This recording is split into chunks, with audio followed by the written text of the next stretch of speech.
Today we are just going to accept the fact that my background is a complete mess because so is my life. However, I do have stuff to talk about on the podcast.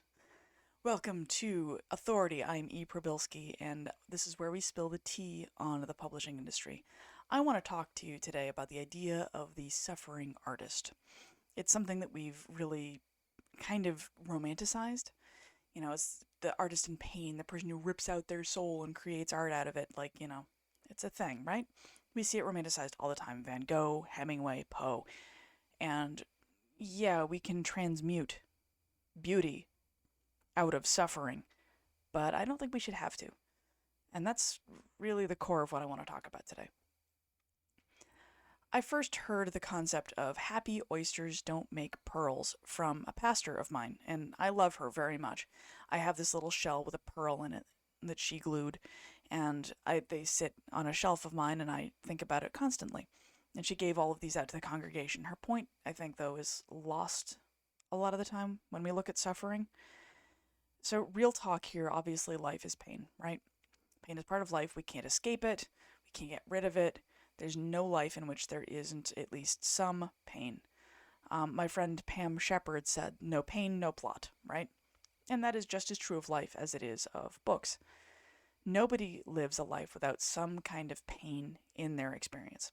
We lose loved ones as we age. We've stubbed our toes on chairs in the dark. We've all experienced pain over romantic relationships or the lack thereof a lot of the time. There's no life that doesn't have pain. However, there is a huge difference between understanding that challenges in life can help you produce art and the belief that artists have to be suffering. That is a really big gulf. And that is something I see over and over again in my work.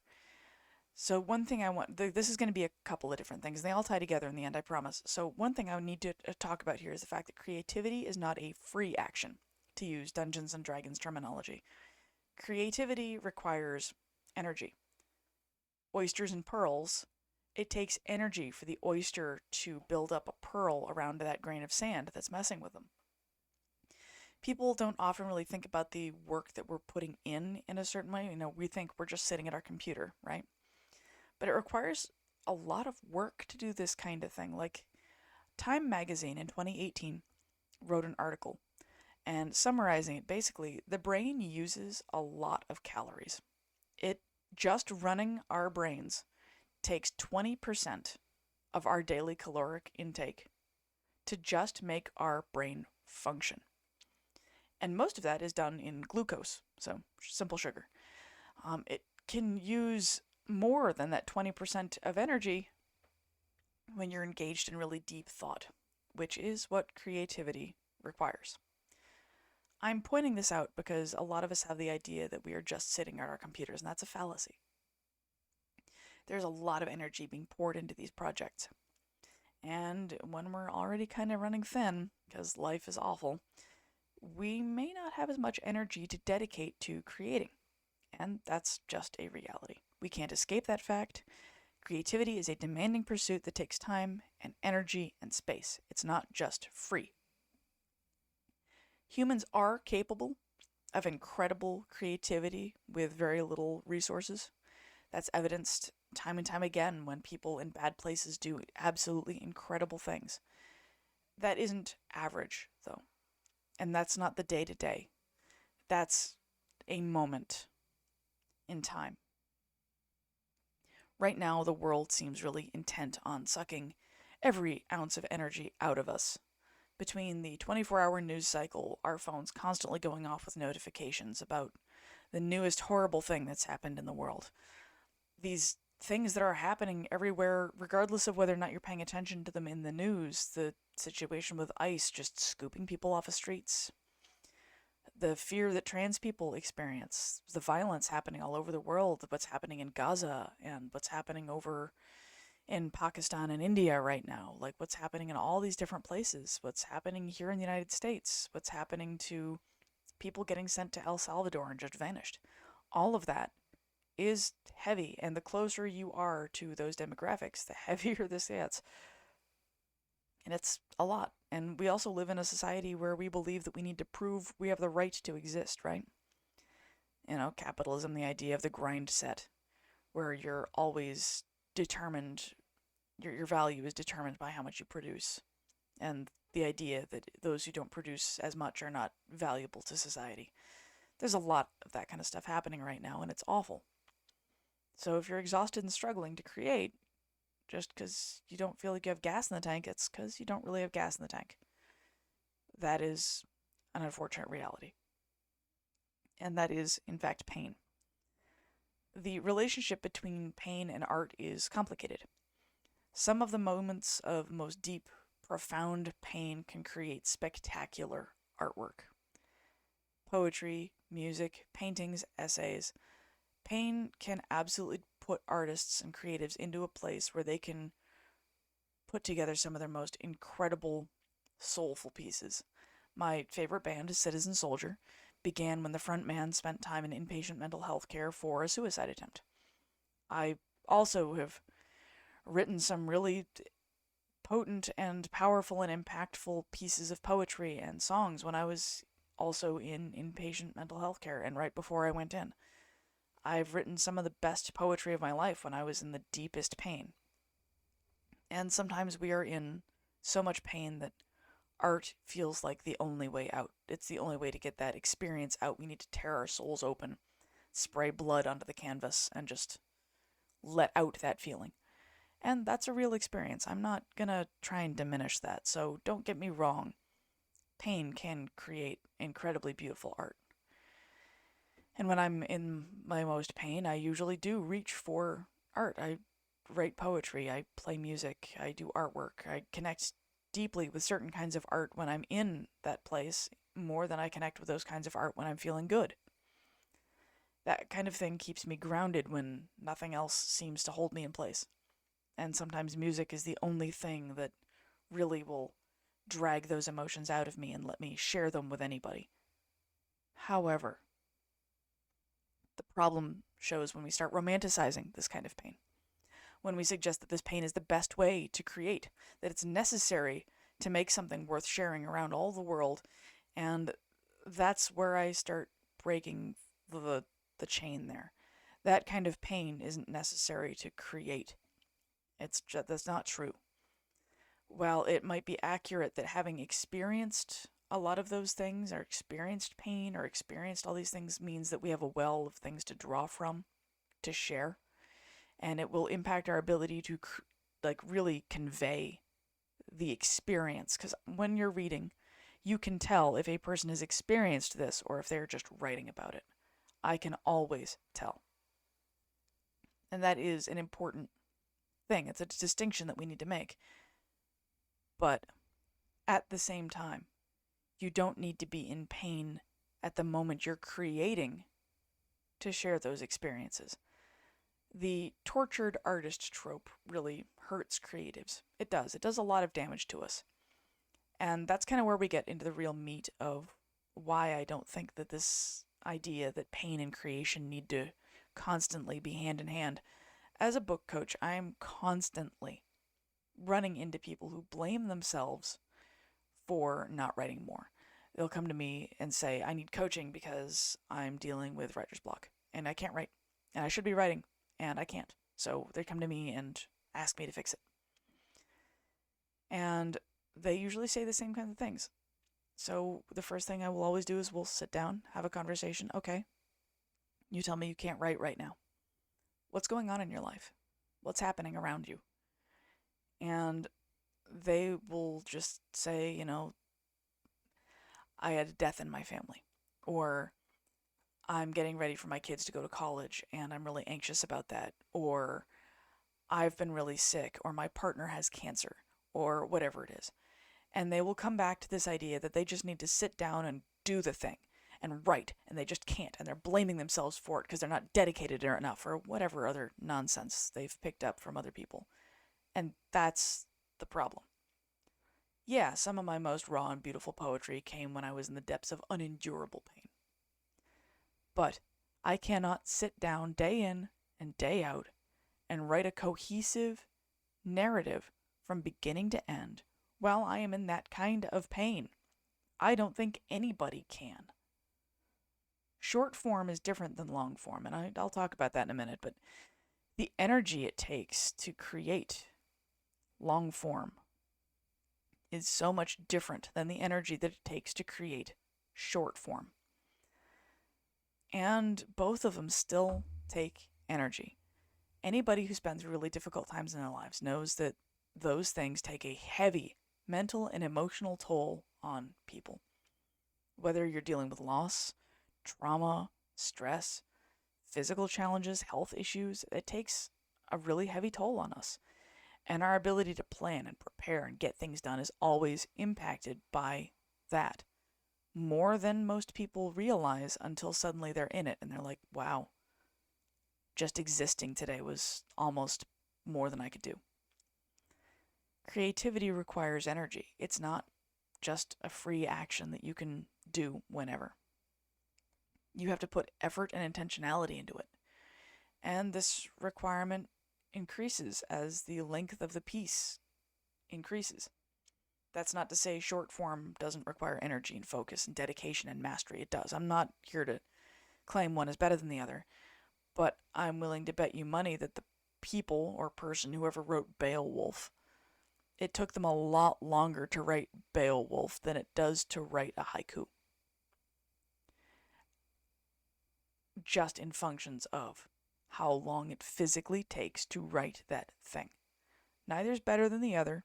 I'm not saying that a haiku is less valuable than Beowulf. I'm not suggesting any of that. But the volume of time, just based on sheer, like, even if you're just talking about the time it takes to handwrite it, is so much different. That energy to create Beowulf, you might not have Beowulf energy, you might have haiku energy. And that's an okay thing. There's nothing wrong with it. It just takes different volumes of energy to create a longer work. So when you're struggling to survive and just getting out of bed feels almost impossible, if something kind of rips its way out of you, I'm not suggesting you stop it. Like, if you have this story that just comes flowing out of you, I'm not going to suggest you stymie it and stop that and try and not engage in that process. That might happen. It does happen for some people.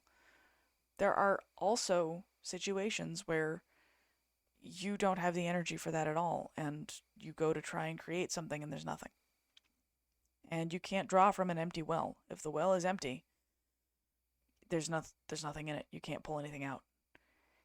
And spilling your emotions out into something when you just have this raw emotional energy and it just comes tearing out of you is a very different experience than trying to force yourself to pull water out of an empty well because you think that that's what's required of you. And sometimes when you're overwhelmed, the well is just empty and there's nothing in it. When you're in that place and you can't create, right? We all hit it sometimes. And when you're there, your first step is to kind of take a breath. Look at your life. Are you in a position where you feel like you have space to breathe? Are your needs met? Food, water, sleep, feeling safe? Are you dealing with something emotionally, like, catastrophic for you? Grief, rage, fear, other emotions? I mean, a lot of us are. I certainly am. No judgment there. The world is pulling a lot of that out of us right now. And if you are in that place, your first priority needs to be your mental and physical health. Drink water. Go for a stupid mental health walk if you can. Or if you can't, move your body. Or just sit in the sun. If that's all you've got, just sit in the sun. Open a window if you're able to and just sit in the sun. It'll help. It really will. Make sure that you're eating enough calories to meet your minimum needs, if you can. For me, sometimes that means I have to drink meal shakes because my ARFID acts up and I just can't actually eat anything. I will reject food. So sometimes I just have to do meal shakes, or heck, sometimes I rely on junk food because at some point calories are calories, and when you don't have any other calories, that's what you got. If your emotional health is a complete catastrophe, is there a way you can make space for your creativity? Can you cut down on things like doom scrolling a bit and maybe replace it with something more positive? Are you able to talk to a therapist and work through some of that? And, like, real talk here, though, sometimes the answer is no. Sometimes you can't get more food because there is no more food, or you don't have money for more food. Sometimes you can't talk to a professional because you don't have talk to a professional money. That is reality. Maybe you're trapped in a situation that is absolutely destroying you and you have no option to get out of it immediately. Those are all very real things that will happen at different phases in your life where you are not going to have control over everything, and we like to think we can self-care our way out of it, but sometimes you can't. Sometimes things are just screwed up. And that's real. There's no shame in saying, right now things are screwed up and this is what I got. And writing is not on the docket for that. That's honest. I mean, there's a lot of times where that's a reality for me. There are plenty of days where I wake up and I have a migraine and I cannot think, let alone write or edit anything. So I can't make progress on projects until that goes away. I don't have control over that. I can take medication and hope I can do the things I know will help, but that just is what it is, and I have to kind of exist in it. Sometimes that's all you can do. And in those times, you have to be kind to yourself. That is going to be one of the things that really will make a difference for you, is you have to be kind to yourself. Tend to yourself like you would a garden. Some seasons produce fruit and flowers. Sometimes there's nothing in the ground at all, and it's just dirt. And sometimes you need to not grow things in that garden for a while to let the dirt build up enough nutrients to be able to sustain plants. That is also a thing. Like, crop rotation isn't just for corn. It's also for people. Humans are not machines. If you expect yourself to apply the same kind of consistent productivity that our current capitalist system seems to think is the only true way, it just doesn't work. It doesn't. There's no way to make it work long term. And when you're in that space and you can't do those things, when that's a thing for you, what do? Well, there are things you can do towards your writing career when you're in that space. You can read. It doesn't matter if you're reading the genre that you are writing. You can read something radically different, but you can still read. Even if you're just reading the occasional news article, it's still reading. You can study the craft of writing. Maybe, pick up a book on writing and do some reading, or listen to a podcast, or watch a video. You can study the market. You can see what other people are buying and reading right now. What are your friends reading? What are they into at the moment? That is also a thing you can do.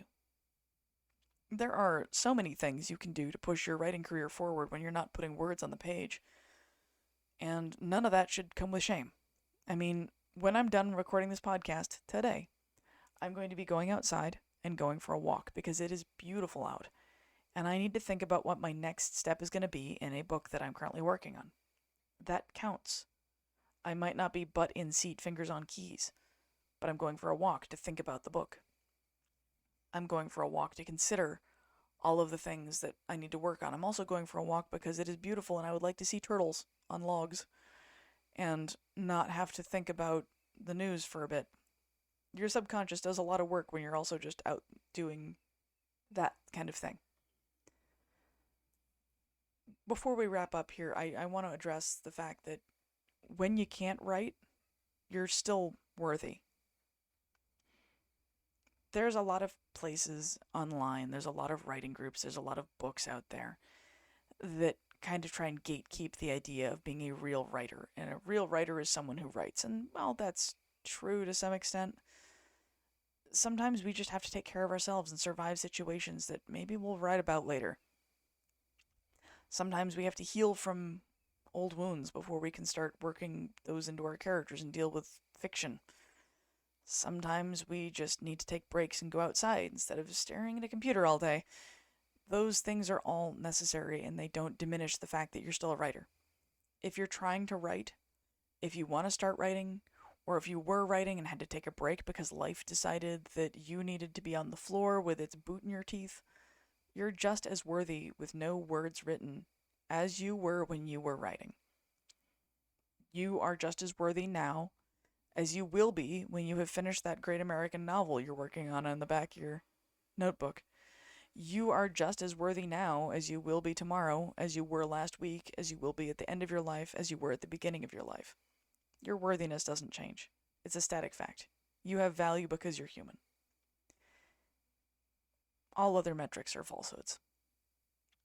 Instead, show yourself kindness, mercy, gentleness. Be patient. If you're afraid that your writing will never come back, well, okay, but have faith in it anyway. Because if it doesn't come back, then you're not in that season anymore. And that's okay. However, if that drive is still there in the back of your head and you've got that fire in your gut, it will come back. It might take time. You might have to work through some stuff first. There might need to be changes before you can get there. But it'll come back. It never really goes away for long. Once you've got that itch for creativity and it's really buried itself in your psyche, it stays. It doesn't leave. And maybe that's not now, but maybe it'll be tomorrow. Maybe it'll be next week. Maybe it'll be after this rush season at work. Maybe it'll be after your kid gets to college. Whatever it is, it'll come back. If you want to learn more about how I write books and maybe work through some of the writing block you're struggling with, or how to get the creativity going, check out my guide, How to Write the Damn Book. You can find a lot of recommendations in there about how to deal with writer's block, about how to get started, about what you need to think about while you're doing it, about all of these kinds of things. If you're floundering around, not sure what to do next, that book might help spark the next step in your writing journey.